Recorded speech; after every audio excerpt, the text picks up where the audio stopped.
राम मंदिर के उद्घाटन से पहले हुआ चमत्कार। अब साक्षात हनुमान जी के साथ जामवंत भी पहुंचे अयोध्या धाम। कभी गिद्ध, कभी बंदर तो कभी भालू। त्रेता युग से आ रहे हैं भव्य राम मंदिर के दर्शन के लिए जटायु, हनुमान जी और जामवंत जी के वंशज। ये नजारा देखकर हिल गई है पूरी दुनिया। दोस्तों, राम मंदिर का भव्य उद्घाटन 22 जनवरी 2024 को होने वाला है और जैसे जैसे मंदिर को उद्घाटन का समय पास आ रहा है, वैसे वैसे अयोध्या में नए नए चमत्कार देखने को मिल रहे हैं। दोस्तों, प्रभु श्री राम का मंदिर अयोध्या में बनकर तैयार हो चुका है और मंदिर में भगवान श्री राम के विराजमान होने की तारीख भी नजदीक आती जा रही है। और जैसे जैसे ये तारीख नजदीक आ रही है, वैसे वैसे अयोध्या में चमत्कार बढ़ते जा रहे हैं। हमने इससे पहले वीडियो में आपको बताया था कि जटायु अपनी सेना के साथ अयोध्या पहुंच गए हैं और वो भी भगवान श्री राम की प्राण प्रतिष्ठा का महोत्सव देखना चाहते हैं। लेकिन अब एक और चमत्कार हुआ है और अब जामवंत जी अपनी सेना समेत प्रभु श्री राम के दर्शन के लिए अयोध्या पहुंच चुके हैं। दोस्तों, आपको बता दें कि जामवंत एक चिरंजीवी हैं और उन्होंने भगवान विष्णु के अवतारों का मार्गदर्शन किया है। जामवंत का उन गिने चुने मंत्रियों में स्थान था जो कि भगवान श्री राम को समय समय पर सुझाव दिया करते थे।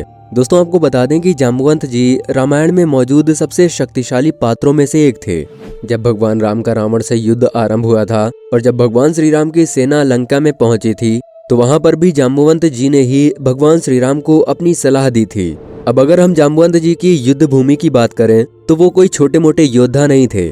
बता दें कि रावण के वीर पुत्र मेघनाद ने जब भगवान श्री राम की सेना पर नागपाशों की वर्षा की थी और नागों ने प्रभु श्री राम और उनके अनुज लक्ष्मण सहित संपूर्ण वानरों को बांध लिया था, तो ऐसे में प्रभु श्री राम की वानर सेना में कई वीर योद्धा बचे थे और उन्हीं में से एक जामवंत भी थे।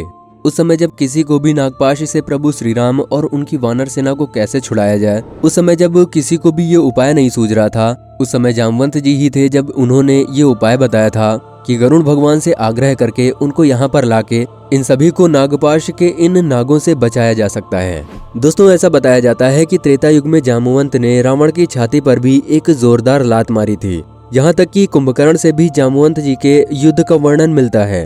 दोस्तों, जामवंत भगवान श्री राम को हर समय सलाह देते रहते थे और उन्हीं की सलाह पर चलकर भगवान श्री राम ने लंका को विजय किया था। दोस्तों, जामवंत जी के बारे में कहा जाता है कि जब प्रभु श्री राम सरयू नदी के तट पर जल समाधि लेने के लिए जलमग्न होकर अपने वास्तविक हरि रूप में आए, तो उन्होंने उस समय जामवंत जी से कहा था कि तुम लंबी आयु तक जीवित रहोगे, लेकिन उन्होंने उनकी उम्र और काल निश्चित नहीं किया था।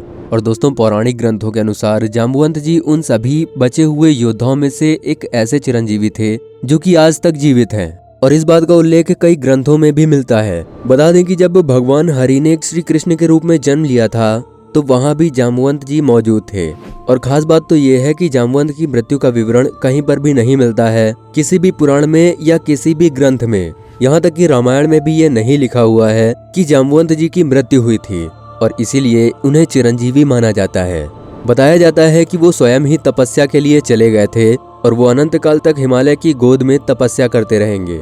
लेकिन दोस्तों, अब वो अयोध्या पहुंच चुके हैं और वो भी अकेले नहीं, उनके साथ उनके वंशज भी हैं। क्योंकि दोस्तों, जब भगवान श्री राम का जन्म अयोध्या में हुआ था, तो सभी देवतागण अयोध्या में आए थे और अब जब 22 जनवरी को भगवान श्री राम अपने मंदिर में विराजमान होंगे, तो सभी देवतागणों के लिए ये वही समय होगा जो समय त्रेता युग में भगवान श्री राम के जन्म के समय था।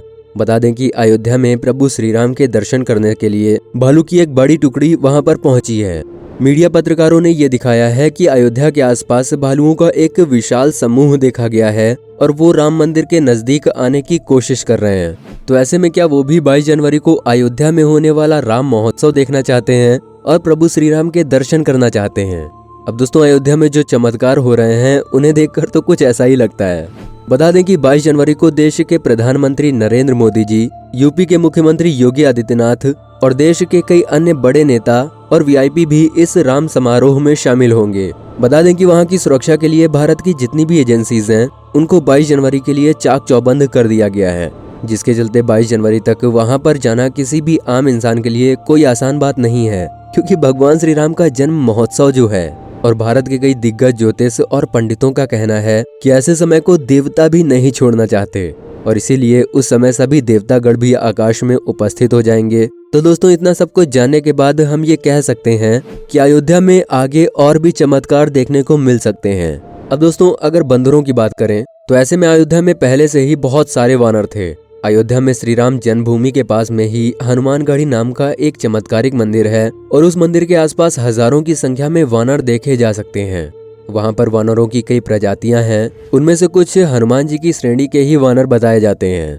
कहा जाता है कि इनमें से कुछ वानर यहाँ पर मध्य प्रदेश के चित्रकूट से भी आए हैं और ये सभी 22 जनवरी को राम महोत्सव पर भगवान राम के दर्शन करेंगे। दोस्तों, अब काफी लंबे अरसे के बाद भगवान श्री राम अपने गृह में स्थापित मंदिर में विराजमान होंगे और इस दौरान अयोध्या में पूरी तरीके से महोत्सव मनाया जाएगा। ऐसे में दोस्तों, अगर आपको भी अयोध्या जाने का मौका मिले तो आप जरूर जाइएगा और हमें कमेंट में ये भी बताइएगा कि 22 जनवरी को कौन कौन वहां पर जा रहा है। लेकिन दोस्तों, इसी बीच जो सबसे बड़ी खबर आ रही है वो ये है कि अब राम जन्मभूमि के बाद श्री कृष्ण जन्मभूमि को भी लेकर चर्चाएं काफी जोरों शोरों से हो रही हैं, जिसको लेकर देश भर में आंदोलन भी शुरू किए जा चुके हैं।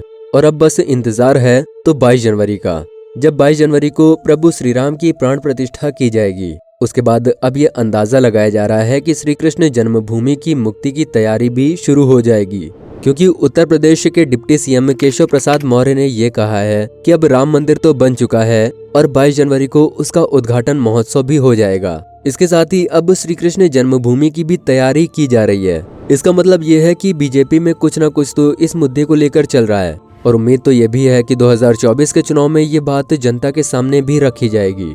दोस्तों, आपको क्या लगता है इसके बारे में, हमें कमेंट में जरूर बताइएगा। आइए दोस्तों, अब बात करते हैं अयोध्या में हो रहे एक और चमत्कार की। दरअसल दोस्तों, अयोध्या में राम मंदिर को लेकर सुरक्षा एजेंसीज काफी सतर्क हैं, क्योंकि वहां पर कुछ दिन पहले ही जटायु जैसे गिद्धों को देखा गया है। इसके साथ ही अब वहां पर कई और पक्षियों को भी देखा जा रहा है। ऐसे में मंदिर के पुजारी तो ये कह रहे हैं कि ये सभी पक्षी प्रभु श्री राम के दिव्य मंदिर के उद्घाटन समारोह में आए हैं। लेकिन वहीं दूसरी तरफ सुरक्षा एजेंसीज हाई अलर्ट में हैं, क्योंकि इन सभी घटनाओं को देखने के बाद सुरक्षा एजेंसीज इस बात के होने का दावा भी कर रही हैं कि कहीं इसके पीछे पाकिस्तान की कोई नापाक हरकत तो नहीं। इसलिए सुरक्षा एजेंसीज ने अपनी सुरक्षा एकदम चाक चौबंद कर दी है। अयोध्या में गिद्ध समेत बाकी पक्षियों का इतना बड़ा जमावड़ा लगा हुआ है कि ये खबरें सोशल मीडिया पर जमकर वायरल हो रही हैं। बड़े बड़े सेलिब्रिटीज से लेकर बड़े बड़े महात्मा और संत इसको लेकर अपनी अलग अलग राय दे रहे हैं। इसके अलावा बड़े बड़े यूट्यूबर्स भी इस पर वीडियो बना रहे हैं। सैकड़ों मीडिया कर्मी भी इस खबर को कवर करने के लिए अयोध्या पहुंच चुके हैं, क्योंकि ये अपने आप में एक बड़ी खबर है कि जटायु जी अयोध्या पहुंच चुके हैं। लेकिन उससे भी ज्यादा हैरानी की बात है अयोध्या में भालुओं का दिखना।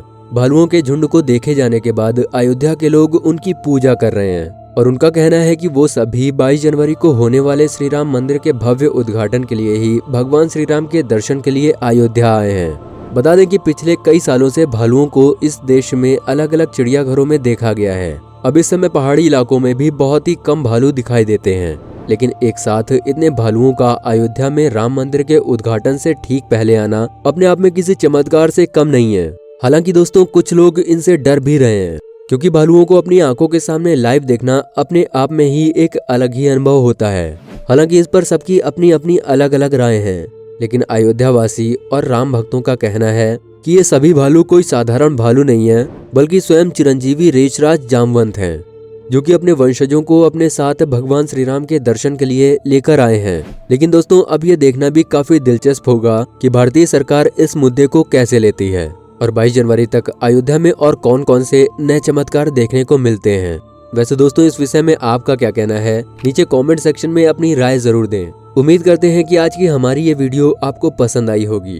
वीडियो पसंद आई हो तो वीडियो को लाइक करें और ऐसी ही और वीडियोस के लिए हमारे YouTube चैनल को सब्सक्राइब करके बेल नोटिफिकेशन को भी जरूर ऑन कर लें। तो मिलते हैं दोस्तों आपसे बहुत जल्द एक नए वीडियो के साथ में। धन्यवाद।